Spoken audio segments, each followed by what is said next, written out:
ఎందుకు తెలంగాణకు వచ్చారు?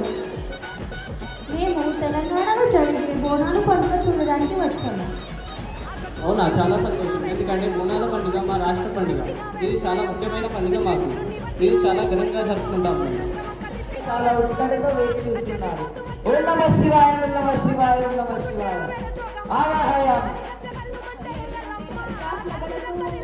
శివ అంటే శివకు పేరు, నభ అంటే బ్రహ్మకు పేరు. లక్ష్మిని నేనే, భూలక్ష్మిని నేనే, ధనలక్ష్మిని నేనే, ముత్యాలు